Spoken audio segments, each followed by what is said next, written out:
Okay. I went for a hike. Oh, I documented that, didn't I?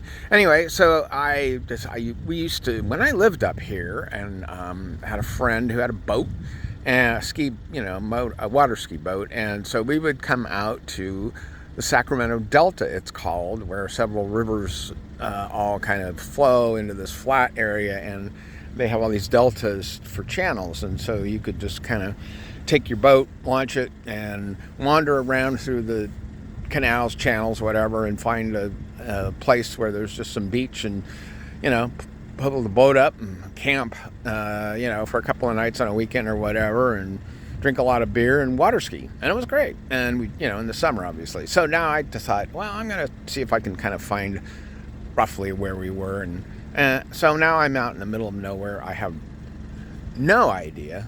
I know where I am because I have GPS, but I followed this road and kind of ended up nowhere. So what you're looking at is Burlington Northern Santa Fe railroad tracks and some dead trees and just kind of wasteland area. And this road, it says rough road, and boy, I'm glad I don't have a trailer. That road is rough. And then there's all these pipes.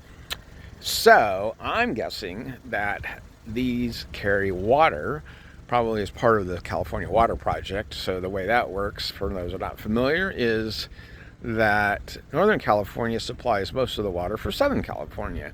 It's a sore point for the Northern California. So fresh water flows down from the Sierra Nevada into the Delta, and then there is a aqueduct that runs the length of the state not the whole length, but from Northern California all the way down through San Joaquin Valley and down to Southern California, and supplies most of the water for the metropolitan LA area, not LA itself, because it gets its city water from Owens Valley, which is on the other side of the Sierra. And it's another very sore point, especially for those people who live in Owens Valley, because they ended up with a dry lake instead of a regular lake, and the dust, and here's my car, I'm doing a 360, and the dust, when it winds, that creates this huge dust storm, and that's all alkaline, and so anyway, bad for their health, etc. So there you go, a little history lesson about California water, while I film the desolate area of the Delta.